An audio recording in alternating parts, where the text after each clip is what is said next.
Hi, everyone, and welcome to the Muslim Sex Podcast. I have some exciting news. I want to let all of you know that I am opening up my office, my private office, where I can see you here in New York, and it will be opening at the end of this month. So this month is now June. So at the end of this month, my office will be up and running, and I would love for you to come in and see me as a patient. So go to V Health, so that is FEMMEVIEHEALTH.com, and sign up to be a member of my concierge gynecology practice. And you can also come to see me for regular visits, or if you have a problem visit, come and see me. I, of course, focus on menopause and sexual health. So if you're having any of those issues, I'd love to see you. And make sure you come in and say hi. I'd love to meet you in person. So also, the retreat is still going on. It'll be happening September 16th through the 23rd, and we only have a few spots left. So if you were thinking about coming to the retreat where we focus on nutrition and sexual health and menopausal health, you need to register today because spots are filling up. And once it's sold out, it will be sold out and we will not be taking any more participants. So make sure you go and register for that as well. Also, as always, please remember to like and share this podcast. Leave me a 5-star review so that it shows up and so that we can get the word out about menopausal and sexual health, as well as intimacy and intimacy coaching. So if you love this podcast, please make sure to leave me a 5-star review. And now on to the episode. I am an American board certified OBGYN, a mom, a Muslim, and I'm talking about sex. This is the Muslim Sex Podcast. Welcome to the Muslim Sex Podcast. I'm your host, Dr. Sadaf, and this episode is everything you need to know about how to rekindle that spark in your relationship. So this was a webinar that I did, and I'm turning it into a podcast because I think the information is so good. There's so much value to it, and I think that you'll be really happy that you listened. So, of course, this is not going to be medical advice, and as always, if you're having any questions about your religion, please speak with your friendly neighborhood religious leader. This is a Muslim Sex Podcast because I just happen to be a Muslim woman that talks about sex. So this is going to be a continuation of our last session, and where we started to talk a little bit about how the brain works, and we talked about the sexual response cycle. We talked about the female and the male sexual response cycle and how that was different, and how for women, a lot of times what basically inhibits whether or not they're responsive to a sexual stimuli is really what's going on in their life. And whether that is medications, it can be, anatomical, it can be pain with intercourse, it can be vaginismus, it can be vaginal dryness. Even women that are postpartum can have vaginal dryness if they are breastfeeding, right? Because what happens with breastfeeding is that the hormones are suppressed, both the estrogen and the progesterone are suppressed, so that milk comes into her breasts. And when those hormones are suppressed, you can get that vaginal dryness because, as we know, we need that estrogen and for vaginal lubrication. And to prevent that vaginal dryness, we need estrogen. So if that estrogen is suppressed with lactation, with breastfeeding, then women are going to experience kind of the same thing, which is that vaginal dryness, irritation, and pain with intercourse that they may experience when they're menopausal. And so actually, there was research that was done, most recently presented at the ISHWSH conference just this past year, where they coined a new term called the genital urinary syndrome of lactation, which I think is very apropos because I think that it really describes what's going on.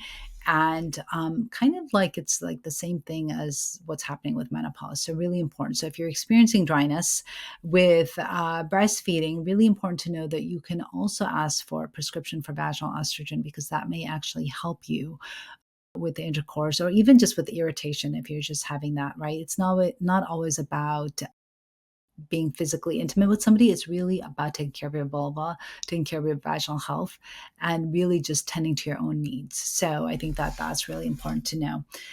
And we also talked about how, a psychological component, for example, anxiety and depression can definitely affect your relationship. And we talked about the social aspects, which were basically, having like a sex negative in thoughts, growing up in a sex negative environment, or perhaps, being the uneven distribution of household chores that can definitely affect it. Past trauma, abuse, of course, all of those things can affect how you feel about intimacy and your relationship. And of course, cultural norms, right? Whatever those are for you. So, all of those things can definitely impact how you feel about sex, how you feel about your relationship, and what you may need to move forward in your relationship if you're feeling stuck. So let's continue. So, how can you build intimacy and communication in your relationship? So, to have that fulfilling relationship, to have this intimate relationship, really requires you to have effective communication, right? So, how do we do that? And really a willingness to explore and enhance your sexual intimacy.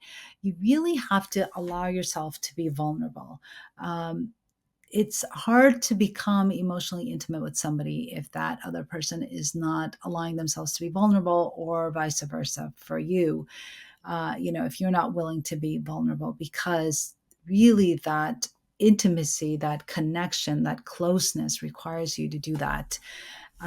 What are some ways that you could do that? Well, you could have, make sure that when you communicate, that you are really clear in what it is that you want, your desires, your boundaries.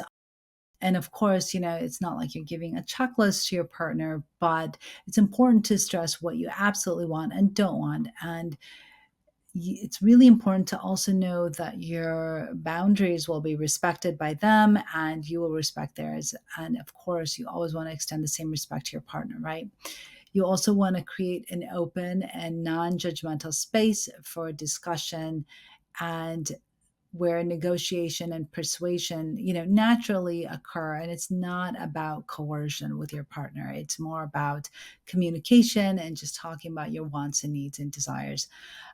It's really important to be comfortable saying no. And I think that that's important, because if there's something that you don't feel comfortable with, then it's important to feel basically strong enough, right? Empowered, I guess, is what I'm looking for. Empowered to say no to your partner and not feel like you have to do something because you think that that's the next step in your relationship or whatever, but rather that you're able to really talk about what it is that you want. That is super important for both partners to feel comfortable and confident without feeling the need to really justify why you are saying no. Really mutual respect. And I think really with any relationship, not just in, a partner or a physical relationship, I think it's really important to have respect. And I really stress that even in my own house, uh, amongst my children, that, really important for them to respect each other, respect, their older siblings, but also to give respect to their younger siblings. So, really, respect is the foundation of, I feel like, all relationships, and especially for any type of sexual relationship. And consent, of course, you always have to make sure you get consent. You don't have to obviously get it in writing or something like that, but you want to make sure that you and your partner are both on the same page, and that you're getting consent from them, and that that it's respected. um a lot of times people will say, like, well, what is a good number, right? Frequency of intimacy. Well, there's really no good number. I mean, it's whatever number is comfortable for you in terms of being intimate with your partner. That could be different for each person. For some people, it may be like, they want to have sex maybe once a week. Other couples maybe say, like, 4 times a week, whatever. It doesn't really matter. There's no set number. It's really whatever is right for you, whatever is whatever you want in your relationship. And discussing that frequency of intimacy can be helpful, because I think, so oftentimes what happens is that we get the question, as a coach, I'll get this question of like, well, my partner wants sex all the time and I don't want sex any of the time. And so, how do we bridge that gap? How do you come to a happy medium? And what I would say is that that's where date nights come in, right? And then, people are like, oh, no way, that's awful, that's boring, whatever. But I think that what you have to understand is that when you create date nights, right? And I love date nights because I think that for somebody that has a higher libido, it gives them hope that they're going to, be sexually intimate with their partner during that day or night, whatever. And for that partner that has the lower libido, I think that it's important because it gives them time to really process the idea that they will be sexually intimate or not.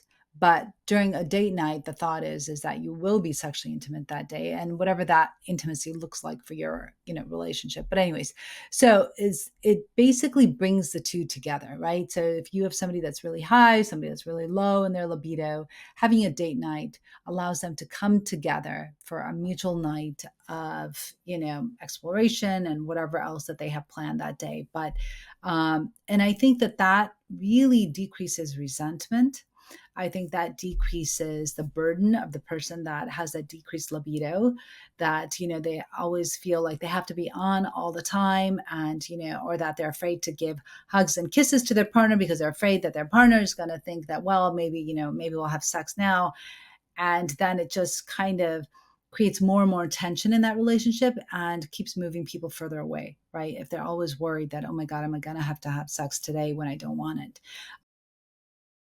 And the resentment from the part of the person that has the higher libido, who is like, again, we're not having sex. And, I'm so tired of this relationship, whatever. And, one of the top 10 reasons for people to have a divorce or to get a divorce in the United States is a sexless marriage. So, in order to hopefully prevent that, what you're doing is you're creating a time where the two of you can actually come together and foster that relationship, foster that intimacy that both are craving, but may have different ways of manifesting that. So that's why I think that those date nights are super important. And, it's also important to be committed to that night, right? Because we make time. And I noticed this with myself and with, a lot of other people, is that we create time for things that are important in our lives, right? But it's also important to put down individuals that are important in your life and to put them into your calendar, and put that time down, but, create that date night, because that night or that day is a day just for that individual. And that will show them that you prioritize that relationship of yours. And it will also increase that emotional intimacy because they're going to feel valued. And I think that, especially in a relationship that you're trying to save and salvage and rekindle, super important to bring in that time that you need to cultivate that emotional intimacy in your relationship. So I think it's really, really important to do that for you and also for your partner. I think it's also, important to listen to your partner's preferences. Make sure that you talk to them about what they want, what they like, what they don't like. That way, there isn't that miscommunication or that resentment. Mindfulness. So, I've had on this podcast, I've had on two people that I love. And I'm so grateful that they were able to come on to my podcast. One was Lori Barato, and the other one is Linda Weiner. And both of them really talk about this mindfulness in a relationship. And Lori Barato goes into, and she's done research with the author, with that researcher, Rosemary Basson, and they both did this research that had women in groups. So they divided them into groups, and these women had come for decreased libido. And what they did is that they did 90-minute sessions of mindfulness with these women for 6 months. And what they noted in that, after that study, was that these women noted increased lubrication, increased libido, and increased satisfaction in their relationships through mindfulness. And what that taught us was that, when we are mindful, so I know that's a buzzword, but, mindfulness is really just being present in the moment without judgment and really just focusing in on that moment, right? So you're not distracted, your phone is put away, you're not thinking about, the laundry, your kids, the dishes in the sink, all those other gazillion things that are occupying our time all the time and the thoughts in our head. But instead, you're just focused on your partner and your relationship and what you're doing at that moment. That automatically increases arousal and libido, right? So if you are being intimate with your partner, and if all you're doing is focusing on the sensations, right, on the touch, the texture, the taste, the smell, all of those things, that is going to increase that desire, increase your arousal, increase your lubrication, all of that stuff, because you're only focused and you're honing in on those sensations, right? You're not distracted by all these other things going on in your head. That is going to increase your libido. And it's not easy, right? But I think that if you work at something, right, nothing in life is easy and we have to work at it. So if it's something that's important to you, and it's something that you're trying to do and you're trying to increase that spark in your relationship, I would suggest one of the easiest things, and it doesn't cost money. You don't need to pay anyone to do it. You can practice mindfulness on your own, right? And one way to do that is um, to start by doing this. Right. Look at your hand. So if you're driving, obviously don't look at it. Well, you could look at your hand when you're driving, but what I want you to do is, take a look at your finger. So just one finger. Take a look at that, right? And start taking a look at the ridges in your finger, and start taking a look at, the lines in your finger, and really just focus in on that finger. And what are you doing? You're practicing mindfulness. You're practicing just doing one thing and just honing in on it, and you're just being present in the moment without judgment. You're just, kind of really just trying to focus on that one thing, right? And so the more we practice something, the better we get at it. So, if you're looking to use this in your relationship, try it. Just try it, right? You have nothing to lose. I mean, it's not like you're going to lose money or anything on it. You're just going to try it and see what happens. And try it for, I would say, for a few weeks, and see if it helps with your libido, see it helps with your lubrication, your arousal, your desire, and let me know. I'd love to know. So, you can always DM me and let me know. But so really, you can start out with that, something as simple as that, and really start to practice mindfulness, right? So practicing mindfulness, specifically the mindfulness cognitive behavioral therapy, can lead to definitely a heightened sense of arousal and desire, and really just focusing in on your connection, right? Deepening your connection with your own sensations and your desires. And so, two episodes definitely, if you're interested in that, two episodes that I would ask you to go back to is the one with Lori Barato, Dr. Lori Barato, and with Linda Weiner. Linda Weiner talks about Sensate Focus. And I think that, I've mentioned this so many times, and it's actually one of my most downloaded episodes is the one on Sensate Focus, because there's so much value in that, especially for those individuals that have experienced trauma or abuse, or those that have never been sexually active before in their relationship. It really gives you a stepwise process of how to slowly get into becoming sexually active, and really just focusing on the sensations and really being more mindful. And I think it's also great for those individuals that perhaps, have come to the realization that they are in a sexless relationship and they want to change that, right? But they may not be ready just yet for, complete, let's say, sexual intimacy. So how do you gradually get to that point again? And how do you basically rediscover somebody else's, your partner's body? So, the Sensate Focus really gets into that, and you can look it up, you can Google it, and there's really a stepwise process to it. But I think it's fantastic. I think it's great for anyone that is looking to rekindle that part of their relationship, because I think that it makes a huge, huge difference in that relationship. I also think that, for those individuals that may not be able to do this on their own, right? They may need help. And so if you're seeking help with trying to move your relation more in the direction that you want, then you may need a sex coach, you may need a sex therapist, you may need a couples therapist that kind of helps to bring both of you back together again, right? So consider seeking professional support if you haven't. Also, perhaps look into, and I think a lot of times what happens is that we just get so busy in our own lives that we forget that we have a partner.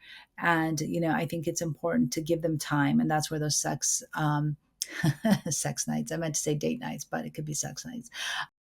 But, I think that that's where they come into play.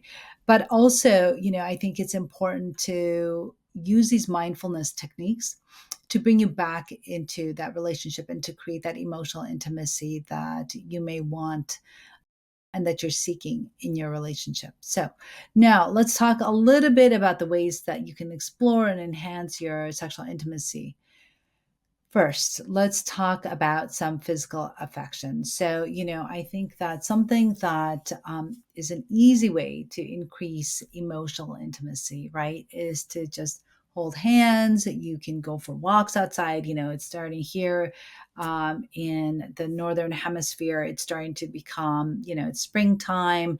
It is getting close to summer, and the weather's beautiful outside. So, definitely just going outside for walks, holding hands, cuddling. I think, none of those cost money. It's easy to do. And, something that perhaps we don't do enough of, right? You can even cuddle on the couch, maybe if you're watching a movie or something like that, hugging, kissing, any of those things, right? Massages, anything that you can do to strengthen the bond between you and your partner is well worth it. So I think physical affection is really, really important in a relationship. I think also, knowing what are different erogenous zones, right? So, erogenous zones and foreplay are really important. During foreplay, you can explore each other's erogenous zones using various techniques. If toys are something you use, then you could definitely use those. Gentle touch with the fingers, doing other pleasurable activities that you may want. Really understanding each other's anatomy, I think, is really important when you're trying to be more physically intimate with your partner, right? I think it's really important to understand that and to know that. You'll be surprised, and maybe you won't be, but I've had patients come to me in the office that female patients that don't realize that they have three holes, right? So they have, there's a urethra, there's a vagina, there's a rectum. And sometimes there are patients that don't realize that they have that. They thought that they delivered their baby through their rectum, through their anus. So, I think it's really important to understand your own body, also to understand your partner's body. A lot of times, partners don't know where the clitoris is. Maybe a patient doesn't know where her own clitoris is, right? So I think that, and we can talk a little bit about the orgasm gap, but really understanding each other's anatomy, I think is super important. There was a study, of course, that was done. It was like a huge study. I think they had over 57,000 participants, and it was an online study. And it basically was just this questionnaire that talked about orgasm. And this is where we get the term of orgasm gap. And what they realized was that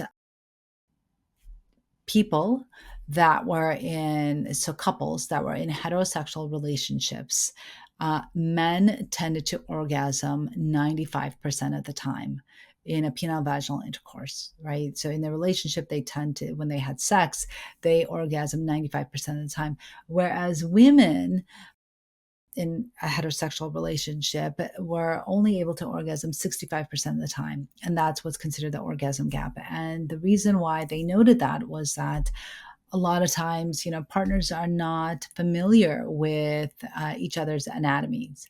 And like I said, even the person may not even be familiar with their own anatomy. So what we know is that most women require some type of clitoral stimulation to orgasm. And it's not just through penetration that they orgasm. Some may, but a lot of women require clitoral stimulation. So, how do you get that? Well, you have to know the person's anatomy. And so that's why that's so important. And that's why I think a lot of times women will say that they don't enjoy being sexually active with their partner because they're not getting anything out of it, right? So if you're not getting anything out of an encounter or a relationship, you're not going to want it.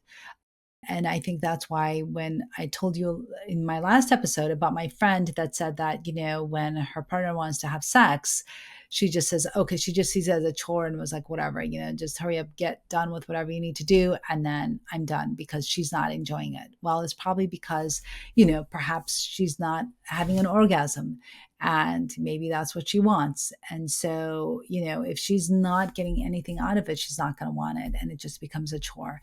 And that's that whole idea of that orgasm gap. So now you know, and you can do something about it. And if you are experiencing yourself, make sure you have that open communication with your partner so that you can tell them what it is that you want, what you like, what you don't like, so that if an orgasm is what you're looking for, maybe you can experience it. And it doesn't even have to be about orgasm, right? It's simply about pleasure. If you're enjoying that experience of being intimate with your partner, are you experiencing pleasure? If you are, then that's all that matters. And again, like Emily Nagoski says, pleasure is the measure. So if you are experiencing pleasure, then, fantastic. It doesn't always have to revolve around orgasm, but if orgasm is important to you, then there are ways to achieve that. And it really starts with knowing your own anatomy, knowing what you like, what you don't like, and perhaps understanding your partner's anatomy, right? And so definitely, there's ways to achieve pleasure and orgasm through different forms of touch, stimulation, and pressure. Definitely open discussions. So having open and honest discussions about what your partner does that turns you on or excites you, sharing specific moments of pleasure can definitely deepen the emotional connection, the emotional intimacy between you and your partner. Ways that you can increase that emotional intimacy. We talked about just hugging, kissing, sharing walks, being vulnerable, strengthening emotional intimacy and closeness can definitely reinforce the sexual intimacy. Setting aside dedicated time to just really enjoy each other's company, I think is super important. So, those are some of the ways that you can increase that emotional intimacy. Also, being open minded, being willing to explore new and different experiences within reason, of course, can definitely put excitement into your relationship. And of course, variety always, they say that, right? Variety is a spice of life. So doing things that are different, maybe you, I don't know, like to mountain climb, right? Maybe that's something that excites you. And maybe you do that with your partner. Maybe you go on hikes, runs, whatever, something that really you enjoy, but then this time you include your partner in it, right? So that it becomes something that you two do. Really embracing a spirit of adventure and trying new things together and keeping that communication and consent at the forefront is really going to help you in your relationship. And always, always remember to express gratitude. So, what happens is that we go through life, we go through, if you are in a long term relationship, you go through with your partner, and we forget to just say thank you to them, right? Or please and thank you. And I think that because we start to just assume that they're always there, that they're always going to be around. And there have been studies that have shown, so there's the Gottman Institute. And so there are two researchers that, husband and wife, and they talk about how just expressing gratitude can really build intimacy and emotional connection within your relationship. And they've shown research that the partners who express gratitude are 3 times less likely to break up. And so it's super important to cultivate gratitude, which also basically enhances your relationship and causes an improvement in resilience in your relationship. And it helps you navigate the stressors both inside and outside of your relationship and your personal life. So that's why it's really important to just say thank you to your partner, right? That's something, again, simple, doesn't cost anything. It's just saying thank you.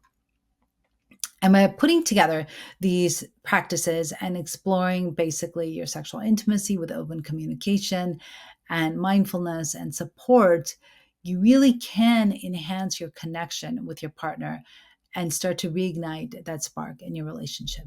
So, well, I am done here, and it's been real and really intimate. And until next time, remember, this is the Muslim Sex Podcast. So thank you for listening to the podcast, and make sure you leave us a review, share and like the podcast. And if you leave me a review, I'd love to shout you out on social media. So be sure that you share it with all your friends. And thanks for listening.